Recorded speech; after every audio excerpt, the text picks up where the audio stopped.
This is my reading habits tag video. Welcome to my channel. My name is Chloe. I am such a big fan of reading and I'm such a big fan of the booktube community. I decided I wanted to be a bigger part of this community, and I thought the best way to do that would be to create my own channel.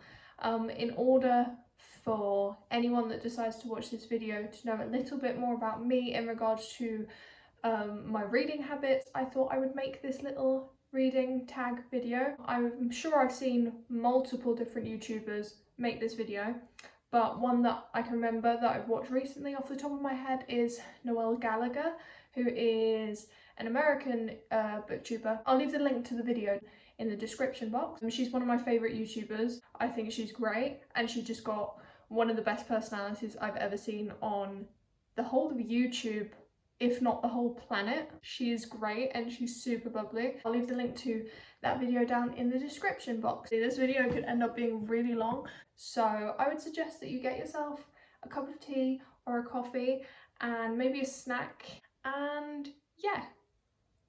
The first question in this tag is, do you have a certain place at home for reading? I've just moved out for the first time ever, which is super exciting. When I was living at home with my family, I tended to read in my bedroom because it was sort of the only place where I could get a bit of quiet, specifically recently because of Corona and because people have been home a lot more than usual. Now that I've moved out, I have very limited space. I'm in a studio apartment. There's one room aside from the bathroom and the kitchen. So the places that I most like to read at the moment would either be in my bed or in my chair, which is, it's over there. It's my comfy chair. It's the only chair that I've got. I've got no sofa and I've got no other chairs. I've just got this one chair, and I think that's probably going to be my favourite for now. The second question is, bookmark or random piece of paper? For the most part, I stick to a bookmark. I've got multiple bookmarks, but I only use one. I think I'm a bit weird. I'm a bit crazy, but that's fine. So I've got one bookmark that I tend to use. It is currently in a book that I'm reading because that's what bookmarks do. If I'm reading multiple books, then I would use multiple different bookmarks if I can get my hands on them. If I'm in a situation where I don't have a bookmark, then I would much rather put a random piece of paper in than dog ear my books. I'm alright if it's secondhand books and they're already not in great condition, but for the most part, I really don't like dog earing my books. Third question is, can you just stop reading, or do you have to stop after a chapter or after a certain amount of pages? I've gotten pretty good at just stopping whenever because I am /was, this doesn't really apply to me anymore, I was the girl at school that used to sit and read a book during the break. Not because I'm antisocial, but because books are great. I mean, come on. People were maybe leaving the classroom. I'm lazy. I prefer reading to talking with real people. I don't know, call me strange. I would be reading in the classroom, and then obviously when the teacher comes in to start the lesson, you sort of have to stop whenever. So I would always get to the bottom of the page and then finish. I have to finish a page. I'm not stopping. I mean, I think you're a psychopath if you stop halfway through a page, unless there's a paragraph break. If there's a paragraph break, then it's fine. But like, if you're just in the middle of something, how are you supposed to remember where you finished? I can stop anywhere as long as it's the end of the page. I don't need to finish chapter. Sometimes I really get bored. Some of Stephen King's books, he's one of my absolute favourite authors. I love Stephen King, I love horror, I love a lot of the work that he's written that I've read so far, but he does have certain books. He does have certain books that just have really long chapters with sections within the chapters, but even those sections are really long. Like, it's just crazy, and there's no way that I can always get to the end of a chapter because I sort of just get bored. The fourth question is, do you eat or drink while reading? And I think I've sort of already answered that. I do like to have a good cup of coffee in the morning or a cup of tea. I am British. I am extremely stereotypically British when it comes to my love of tea. A cup of coffee, a cup of tea. Sometimes I like to snack. Sometimes I don't. Snacking and drinking is a-okay with me when it comes to reading, and I think it just makes it so much more enjoyable, right? If you're just all cozy, reading a book, eating or drinking something great. The fifth question is if I can multitask while I'm reading, aka can I listen to music or can I watch TV at the same time? You can't really watch TV and read a book at the same time, but sometimes it's alright if it's really quiet. But mainly if TV's going to be on in the background, it's going to be on mute. And the only reason I would have the TV on in the background is if I was feeling particularly anxious or scared because I was home alone in a big house and I kept on hearing noises, which at the moment isn't a problem. So no TV for me. However, I do absolutely love having music in the background. At the moment, I've been listening pretty much only to Folklore and Evermore, Taylor Swift's two last albums. As the name would suggest, Folklore, it's that really folky type of music that's nice and quiet and sort of soothing and calming, even though they're definitely very sing-alongable. When I'm reading, I do find that all the songs on Folklore and Evermore are quiet enough.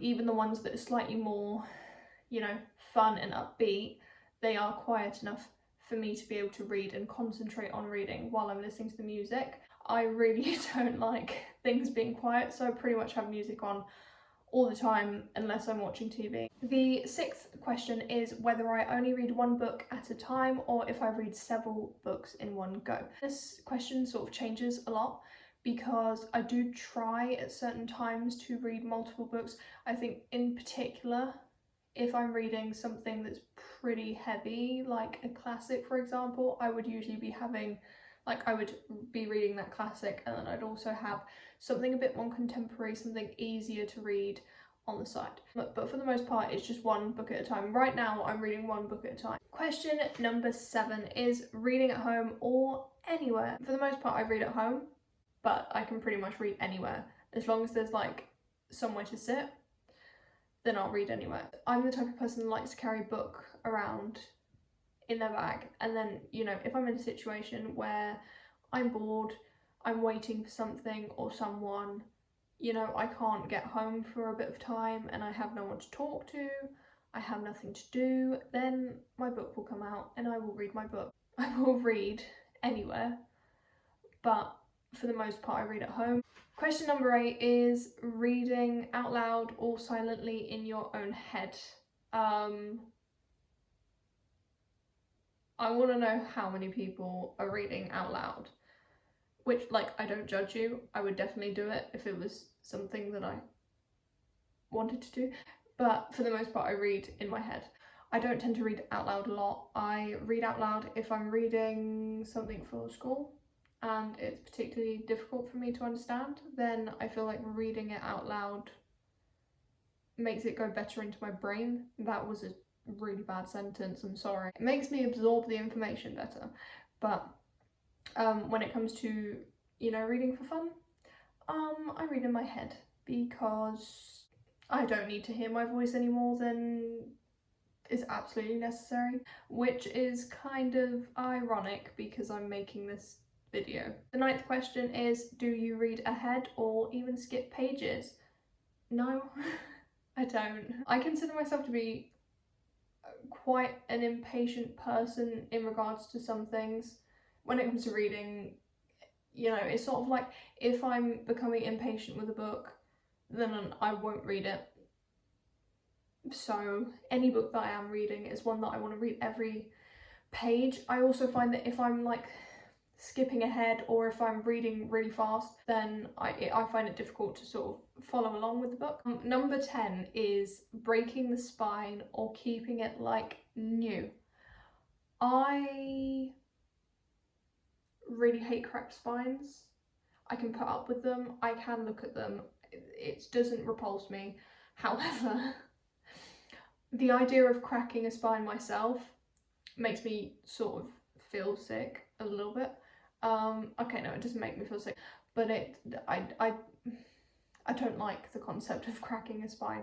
I once had a teacher literally right in front of me on the table, open up a book to sort of the middle and then literally push it down. I could almost hear the book screaming in pain. It wasn't a pleasant situation. But if that doesn't tell you how I feel about cracked spines, then I don't know what will. However, that tends to be with new books. If the spine has not been cracked before I've bought the book, then like I don't want to crack it myself, is basically my stance. And I don't want anyone else that's borrowing the book. If it's my book and I've just bought it and it's got no cracks in it, then I don't want any cracks in it. If it's a second-hand book and it's already got cracks in, then, you know, I'll go to town on making cracks in. I'm just kidding. If it is a second-hand book and I've bought it and it's already got cracks in, then chances are that the book is going to look quite worn down anyway, and that sort of goes with the aesthetic of the sort of second-hand book. So an example of that I have right here, because I'm prepared. This book, which I just got from a charity shop called Cold Comfort Farm by Stella Gibbons, I believe. Yes, I was right. And this is just a Black Penguins classic that I got for like really very cheap, as you do in a charity shop. And this one has a very cracked spine, and like I'm completely fine with that, because, you know, I don't know. If I had have bought this first hand, then I would have been so sad if I'd cracked the spine this much. But seeing as I bought it, first of all, not for a lot of money, and second of all, it was second hand, it sort of goes with the whole vibe of the second hand book. So that's absolutely fine by me. And keeping along the same lines, question number 11 is, do you write in your books? And the answer is no, I don't. No way. That is a hard no. I don't write in my books. I don't think my writing is aesthetic enough, is like aesthetically pleasing enough to be writing it in a book for it to actually look good. I know there's certain people that do it for annotation purposes, for whether it's for fun or for their degree or something, and some people can really pull it off and it looks completely fine, and it actually adds to the book. If I tried to do that, it would honestly look so terrible. One, my handwriting is just not good enough for that, and second of all, the amount of times that I sort of make mistakes or don't know what I'm writing down, and I write something and then it's like, oh no, that's not what I wanted to write, and then I have to cross it out, and oh god, I could just not imagine doing that to a book. How long has this been going on for? That's that done. So that was the book tag. There were some other questions, but this video is going to be long enough as it is, because I like to ramble. There we go. Spilled coffee all the way down myself because I'm a slob. If you want to know more about me and about what I read and what I enjoy reading, then subscribe, obviously. Click the bell if you want to get notifications for my videos. I'm hoping that I can potentially get a couple of videos up every week, but I'm aiming for at least one every week. So far, the videos that I've got planned, I'll probably be doing some reading vlogs. I'm thinking of potentially doing a video about the books that I read in 2020. Thank God that year is over. And I don't know, if you guys have any suggestions for videos that I could do, then definitely comment them down below. But, you know, I think so far we're just going to take it slowly, and I hope that there's some people out there that are interested in watching my videos and interested in being a part of this community, because I love books, and in the real world I haven't found a lot of people that have the same passion for reading as I do, and I just want to, you know, find a community of people that love reading in the same way that I do and want to talk about books. So as I said, if you've got any suggestions for video ideas, if you've got any questions for me, then definitely comment them down below. I hope that you enjoyed this video. Make sure to subscribe for more content from me, and I'll see you later. Bye!